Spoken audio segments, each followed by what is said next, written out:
Hey, Project Nerd fans, Iggy here at Tallgrass Film Festival, and I'm sitting down with HP Mendoza. He's here talking about Bitter Melon. So, how are you enjoying the festival so far, HP? I'm loving it. It's my second time here. I was here in 2009 with my film Fruit Fly, and I landed a couple nights ago. I flew here from San Francisco, and I started realizing, is anyone going to remember me? Like my tiny little musical, is anyone going to remember me? And I walk into hospitality, and there's Gretchen, and she's singing the songs from Fruit Fly. And I was like, okay, I'm in good hands. So yeah, that's been the general atmosphere here. It's like it's super welcoming and warm, and they really build a good sort of like filmmaker camaraderie culture. Yeah. Well, conventions and festivals, we do a lot of them, and the ones you always can tell that are the best are the ones where those volunteers have been here for forever. And you mentioned somebody from 9 years ago. I know Ashley has been moving you guys along through the interview circuit here, and she's been with it for years as well. So that really tells how great it is. Right. And it is a blast. It is for sure. And we're glad you came back. Really interested in the fact that that was a musical there. I'll have to talk to you more about that. But why don't we first get a little bit of a description about Bitter Melon for the audience? Okay. Bitter Melon is a dark comedy about a Filipino-American family that gets back together for Christmas in San Francisco. And when they get together, they discover that the middle brother has become super abusive to his wife. But because of their need to keep up appearances, they don't want to call the police, and they're this Filipino family that just kind of wants to blend in and be invisible. Everyone's wondering, like, well, what do we do then? If none of you will let us call the police, why don't we just kill him? So it's a Christmas comedy about brotherly love. Watch Home Alone, then watch this one, right? Yeah. Like, so that's how you go. Awesome. So it's a crazy idea. You said dark. What made you do a film like this? I wrote the script. The first script I wrote in 1997. Okay. And it was actually, I don't feel too cagey about letting this out here. I did it based on what a lot of the women in my family went through.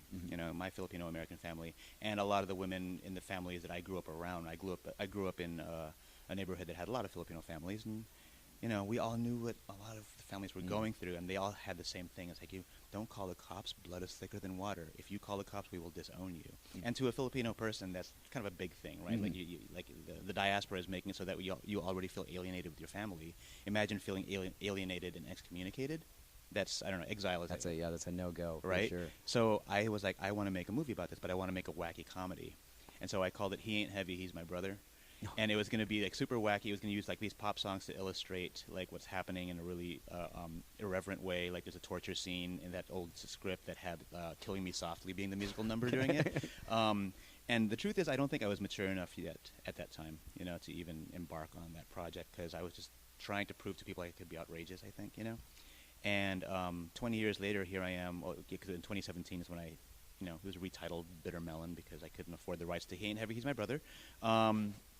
But also, it took a different tone. It's still a movie of tone shifts, but for the most part, it is not a black comedy about domestic violence. It's a black comedy, but it's also a drama about domestic violence. You know what I mean? So I think there's a lot of humor in it, but kind of like how Shaun of the Dead is not a zombie comedy. Shaun of the Dead is a romantic comedy that has zombies in it. There right? you go. So my movie is it's a black comedy about how families deal with situations like and hilarity ensues, and it happens to be about domestic violence. There's there's certain people who will probably talk about putting comedy on something like this and that, but for me, and I'm sure a lot of people, understanding that some audiences the best way to reach them is with a little humor, Right. And that's the way it is, and it's something. It sounds like you're not trying to make light of what's really there, Right. but you can still draw attention to something by putting together a fun story and maybe attract people to be interested in something, a picture overall, Right. as opposed to, and then maybe also being educated a little bit on something that's going on. Right. Sounds very interesting for sure.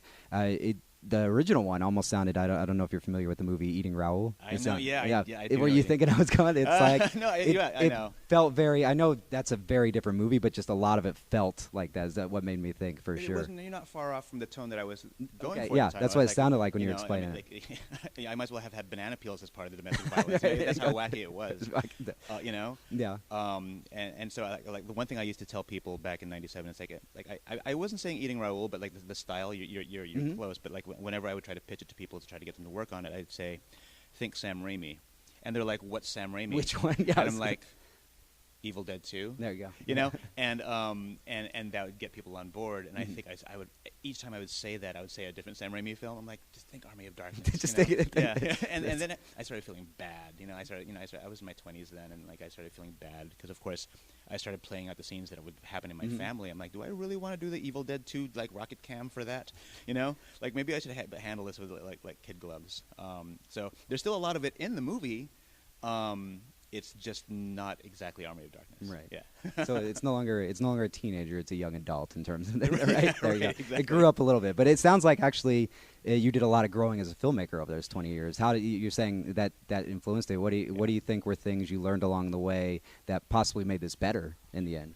You mean aside from actually respecting the material? And not, There you go. There you go. Because there's that, but I think that's just like me maturing as a human. Mm-hmm. But I think that the things that have changed for me as a filmmaker, I think now I'm probably not as showy as I used to be. Okay. You know, I think to be showy and show people how much you can ape Orson Welles or you can do the shots like Sam Raimi or whatever is your way of saying I don't have a style yet. Okay. You know, but I had a lot of fun doing that. Like if you look at any of my old work, it's like full of like crazy like split screens and like this like kind of unnecessary tracking shots in my old stuff because I was trying to prove that I could be a filmmaker. And in this case here, I was like, you know what? I still want those things, but let's pepper it in there. Mm-hmm. And what I think is interesting is now I feel like I watch this movie and my last movie, I Am a Ghost, and I feel like, okay, I can kind of see myself now. Yeah. You know, Starting to develop you. Yeah. The movies are reflecting you, I guess. Now, right. Is what you're saying. Yeah. Yeah. I feel like. And by the way, I still love showy movies. You know, I love Scott Pilgrim. Well, I don't know. You're talking about all these older movies are showy. You mentioned one of them is a musical. I'm getting really excited about that movie. So I don't judge you for liking showy Okay. movies because I'm like I need to check out that one too. Is what it sounds like. Yeah, it's called Fruit Fly. Fruit Fly. Yeah. So that one will be on my list for sure. Then, especially if it is showy. It's and there's another one that I collaborated on. My first one that I collaborated with the director Richard Wong is called Colma the Musical. Another musical. Was it? Did you say Coma? Colma. Okay. It's a town. Okay. Yeah, okay. no. I was like, Yeah. I'm like we filmed them in a hospital. They just slept for the whole hour and a half. But the machines sounded like they were singing. Right. It's my musical take on an Andy Warhol film. There you go. Perfect. Okay, so Colma, which Yeah. was a collaboration, you said. Yeah. And then there was Fruit Fly. And and then with I Am a Ghost, I think that's when I started to pull back a bit. I'm like, what's my style? Mm-hmm. And this is in 2011. So yeah, now that I'm working, having finished Bitter Melon and having seen it so many times, I'm watching it now, and I think what I like the most about it is that I'm watching it as a movie. Mm-hmm. You know, whereas in the past when I was like 29 and watching Colma, I'm like, will people like this shot? You know, or in Fruit Fly, I'm just like, oh, are people going to recognize the fact that I'm doing a trick shot here? And now I'm not even doing that. Yeah. You know? It's cause the truth is, as much as I want to impress people, when I think of my favorite movies, a lot of my favorite movies look like, I can't swear, look bad, you know, like they're not necessarily well shot, because in the end, it's the story that counts. Mm-hmm. For sure.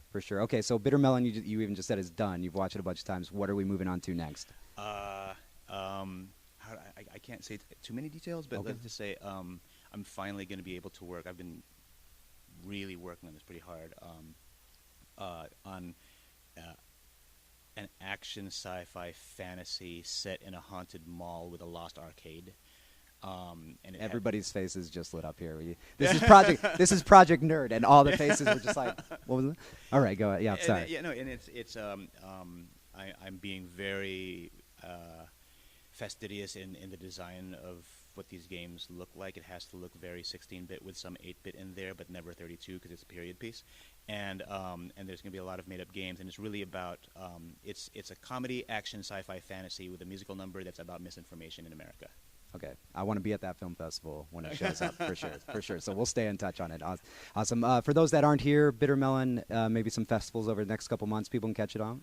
Not too many more because we're releasing soon. Okay. We're actually we're having a theatrical release. All I can say is holiday season for now because I think there's deliberation over whether it should be a Thanksgiving release or a Christmas release. Okay. But and for people to find that information out, where can they find that online? Keep an eye on that. Besides my website, you can also go to bittermelonfilm.com. Okay, perfect, awesome. Well, thank you so much for joining us. Thank you for having me. Enjoy the rest of the weekend, and we look forward to seeing all these movies. Enjoy. There we go.